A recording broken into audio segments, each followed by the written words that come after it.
हर हर महादेव। देवों के देव महादेव जी के चरण में प्रणाम करती हूँ, मेरा प्रणाम स्वीकार हो। माता गौरा पार्वती के चरण में प्रणाम करती हूँ, मेरा प्रणाम स्वीकार हो। गणपति ललनवा के चरण में प्रणाम करती हूँ, मेरा प्रणाम स्वीकार हो। सब गुरु भाई बहनों के चरण में प्रणाम करती हूँ, मेरा प्रणाम स्वीकार हो। सब देवी देवताओं के चरण में प्रणाम करती हूँ, मेरा प्रणाम स्वीकार हो। धरती माता के चरण में प्रणाम करती हूँ, मेरा प्रणाम स्वीकार हो। माता और पिताजी के चरण में प्रणाम करती हूँ, मेरा प्रणाम स्वीकार हो। पति देव जी के चरण में प्रणाम करती हूँ, मेरा प्रणाम स्वीकार हो। गुरु भाई बहन, मैं एक कथा सुनाने जा रही हूँ। इस कथा को पूरा सुनिए और रहस्य जानिए। आधी नहीं, आधी सुनने में शिव गुरु का अपमान होती है और पूरा सुनने में ज्ञान होती है, इसलिए कथा को पूरा सुनिए और रहस्य जानिए। हर हर महादेव, घर घर महादेव। गुरु भाई बहन, एक राजा थे।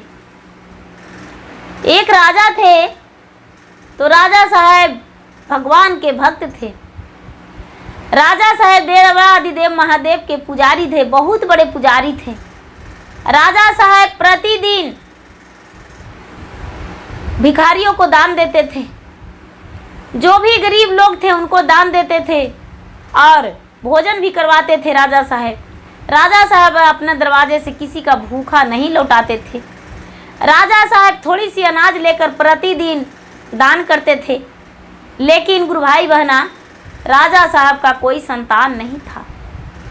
राजा साहब प्रतिदिन मंदिर में जाते थे और माथा टेकते थे और भगवान से कहते थे कि हे भोलेनाथ, मुझे एक संतान दे दीजिए, मुझे एक पुत्र दे दीजिए, मैं वो पुत्र से अपना ज़िंदगी बिताऊंगा और खुश रहूंगा। महाराज, एक ही संतान मुझे दे दीजिए। लेकिन गुरु भाई बहना, उसका किस्मत में कोई संतान नहीं था। राजा साहब पहले जन्म में बहुत बड़ा कुकर्मी थे, बहुत बड़ा कुकर्मी थे। राजा साहब जो थे वो कुकर्मी थे। कुकर्मी के कारण कि राजा घर में भी जन्म लिए, कुछ ऐसा अच्छा कर्म किए कि राजा घर में तो जन्म ले लिए, लेकिन वो निसंतान हो गए। वो निसंतान हो गए, उनका कोई संतान नहीं था। अब राजा साहब इतना बड़ा पुजारी भी हैं, राजा साहब दानी भी हैं, लेकिन फिर भी उनका संतान नहीं है। जब संतान नहीं है, प्रतिदिन मांगते हैं भगवान से, भोलेनाथ से, लेकिन फिर भी भोलेनाथ का कोई दया नहीं। एक दिन का बात है कि माता पार्वती और भोलेनाथ घूम रहे थे और घूमते घूमते ये कहते हैं माता पार्वती कि महाराज, आपका मंदिर में रोता है कौन? हम 3 दिन से आते हैं मंदिर घूमने और आपका मंदिर में कोई तो रोता है, कौन रो रहा है? आता है हंसते पर रोता है, आपके मंदिर में रोते हुए निकल जाता है महादेव। महादेव बोलते हैं, देवी ऐसा तो करोड़ों पुजारी हैं, किसे बताऊं और किस लिए बताऊं कि ये रोता है? देवी महारानी माता बोले, नहीं महाराज, आपको बताना पड़ेगा। ये बोले कि देखिए, एक राजा है, पहला जन्म में बड़े कुकर्म राजा थे, वो चोर थे और दूसरों को बहुत सताए थे, मारा काटी छीना छोरी, किसी को भाई बिना सुना कर दिया, किसी को पति बिना सुना कर दिया, किसी को पुत्र बिना सुना कर दिया, कितने लोग के जान लिया। इसी कारण ये निसंतान है। ये कुछ समय बाद अच्छा कर्म किया तो राजा घर में जन्म ले लिया है, लेकिन निसंतान है। ये माता रानी कहते हैं, माँ पार्वती, महाराज आज तो अच्छा कर्म कर रहा है, आज तो उसे कुछ कर दीजिए उसको लिए। नहीं महाराज, आपको उसको पुत्र देना होगा। महादेव कहते हैं, देखिए देवी, कहाँ पर लिखा हुआ है इसका पुत्र? ब्रह्मा जी तो ऐसा अंक मारे ही नहीं है, कहाँ से इसको पुत्र दे? देवी माता पार्वती जो थे वो कहने लगे, महादेव हम नहीं जानते हैं। महादेव जी नजर उठा के देखने लगे तो देख रहे हैं कि कोई भी उसका संतान लायक नहीं है। जो गले का हार था नाग, वो कहता है, महाराज आप कहें तो क्या रानी के पुत्र बन के हम जन्म ले लें? ये जो महादेव हैं वो कहते हैं कि राजा स्वीकारेगा? आपको पुत्र? ये गले का नाग है जो कहता है कि नहीं महाराज, आप कहें तो हम उनका पुत्र में जन्म ले लेंगे, लेकिन रूप अपना रखेंगे, रूप हम बदलेंगे नहीं, हम अपना रूप में जाएंगे, उनके ओत्र से जन्म लेंगे तो राजा को पुत्र बनेंगे, तो मनुष्य तन में हम नहीं बदलेंगे। गौरी माता बोले, हाँ शेषनाग, आप जा सकते हैं और राजा के पुत्र बन के आप जन्म ले सकते हैं। वो जो नाग था वो तैयार हो गया पुत्र बनने को लिए। रानी गर्भवती रह गई। रानी जब गर्भवती रह गई तो राजा को पता चला कि हमको रानी गर्भवती है।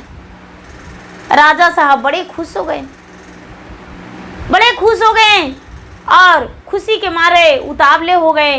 सारा नगर में बताए कि मेरा जो पत्नी है वो गर्भवती है, वो भी माँ बनने वाली है, बच्चे का जन्म देगी, मेरा घर में बच्चा आएगा, मेरा आंगन गूंजेगा, अच्छा लगेगा, बच्चे का किलकारियाँ गूंजेगा।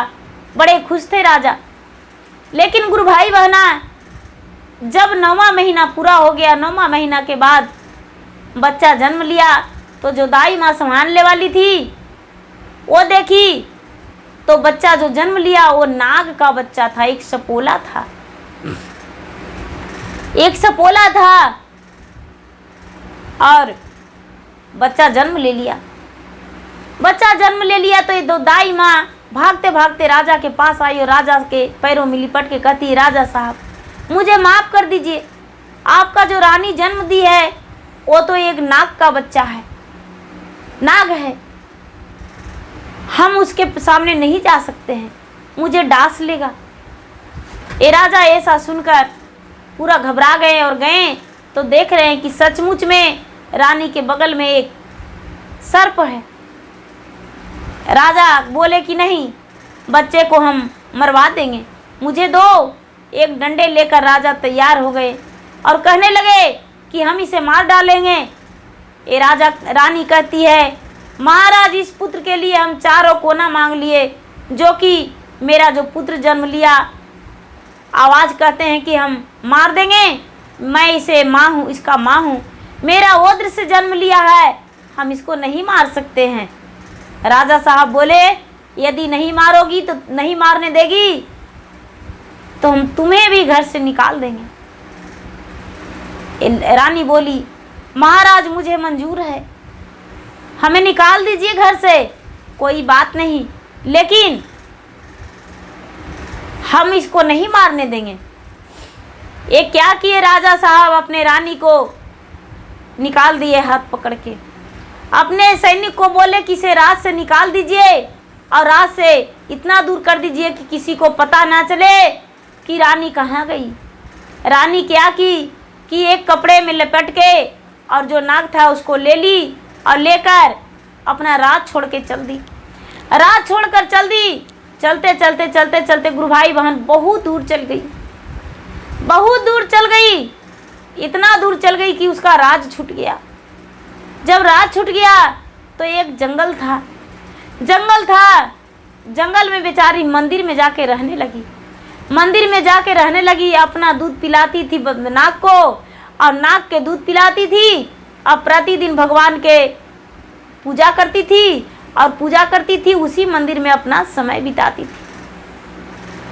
जब रानी का मंदिर में 12 वर्ष बीत गया,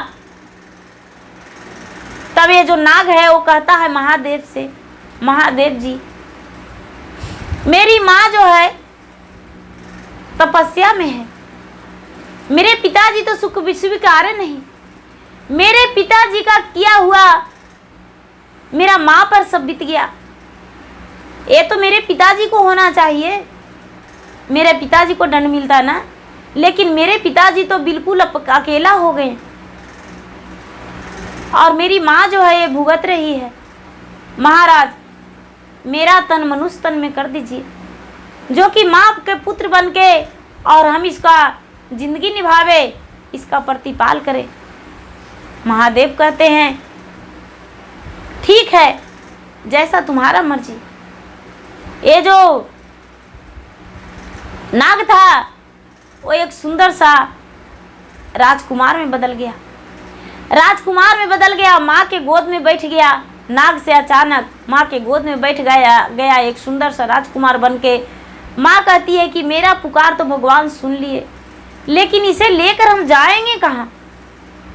इसे हम क्या देंगे?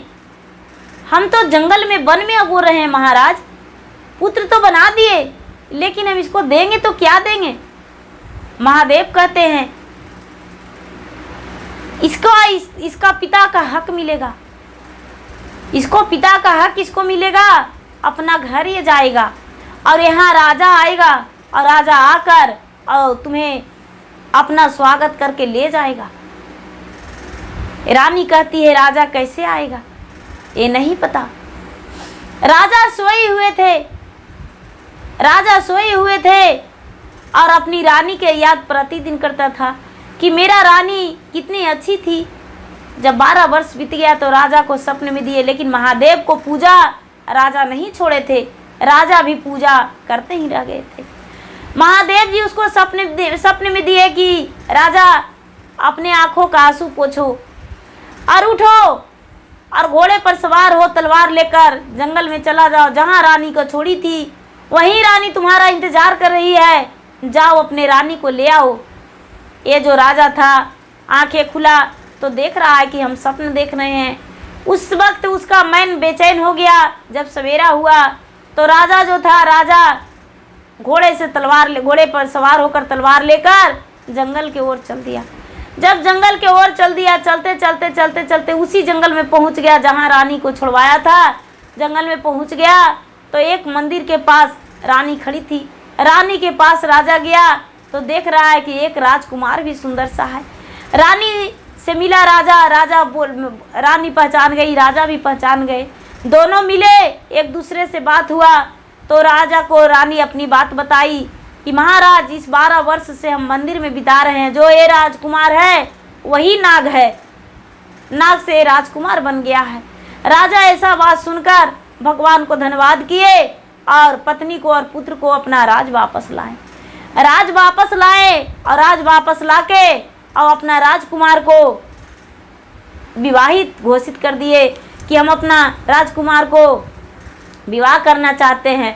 राजकुमार का एक अच्छा सा राजकुमारी देखकर राजा साहब विवाह कर दिए और राजगद्दी सौंप के और राजा साहब वन में चल दिए तपस्या के लिए कि हम अपने अर्धांगिनी को तपस्या में वन में छोड़ दिए थे, तो इसीलिए हम भी 12 वर्ष बिताएंगे और 12 वर्ष के बाद अपना राज लौटेंगे।